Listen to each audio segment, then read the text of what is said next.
given the fact it was escalating now, she was now making it public, how much was this impacting on your, oh, it's not just a message, like, I would be worried be leaving the house, I would be combing through all social media to make sure, what have they posted now? Like there's a level of paranoia that would creep in. How much did this actually affect your everyday being, I suppose? Hugely. So it was already having a big impact because I was always just ready and waiting. Like I just dreaded the sound of a message coming through on my phone. I just dreaded it because especially if I heard 1, 2, 3, 4 come in a row, like I always thought, oh, like it's going to be her. Who knows what she's going to say? And she was always alluding to this big thing about to be happening and things like that. When it went public, there was the added, there was the humiliation factor as well because they were very, very vulgar and insulting and threatening and rumor spreading and things like that, that I was really concerned that, people might see it and that it might, and it might create real damage to, my work or things like that. Not to mention that the content was really like impacting me as well because it's very easy to say. Talk me through the content. So obviously some of it was sexually explicit in regards to her previous interactions with Adam. Was it just that or was there other forms of content that was happening going on as lots. well? Like, so there was a really strong focus on my appearance. So she had a whole heap of nicknames for me and then very creatively found imagery and memes about those things. Sometimes they would extend to my children or family members as well. Then, of course, there was the comments, the explicit kind of comments and things like that. Then there was sort of disparaging comments about my work or the things I was doing that way. Then there would be always sort of alluding to a big revelation or something being about to blow up my life or, that sort of thing, which... So it was full psychological warfare. I've already done this. I already know all of this.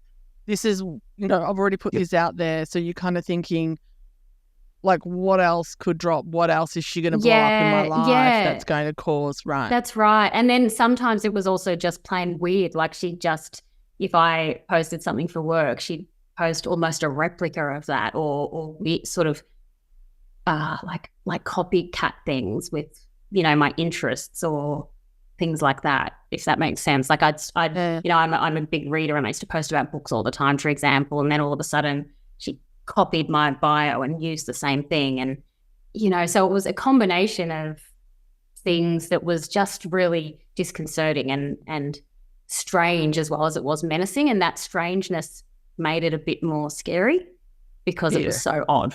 But was there a time when you thought, this is not just someone being mean and wanting Adam back, this is someone that has some mental health issues?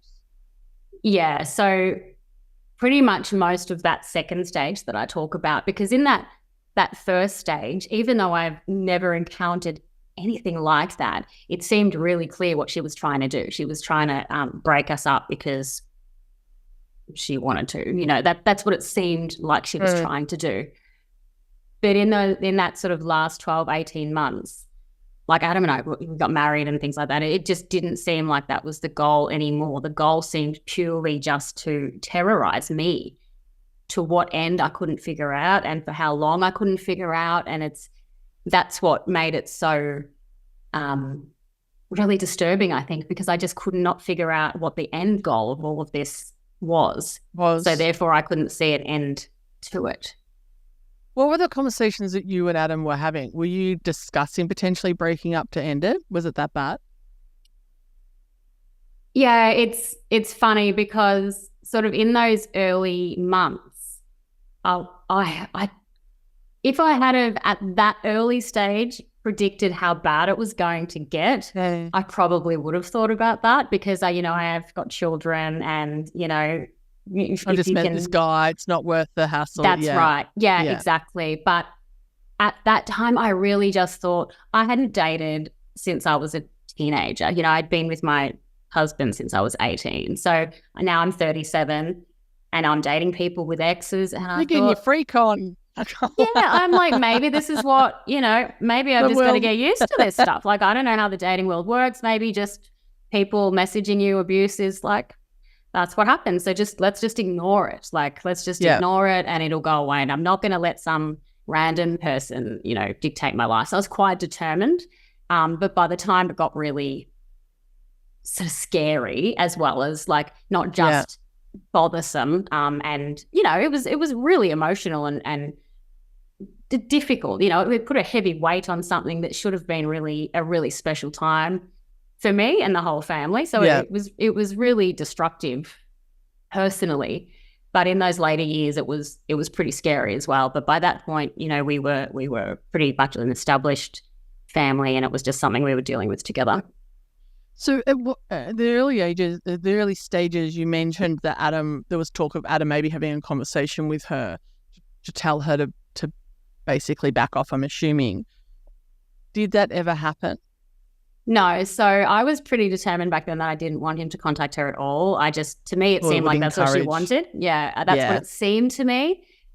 In hindsight, I don't really think anything we did would have changed the outcome. I really don't think you have control over a person like this. You think you do, but you don't. That's how I feel now, and that's what the research tells me as well. But yeah, we didn't make any contact until that formal letter to warn. We did send that. We made a decision to send that from his email address. So that came from him. And that was it.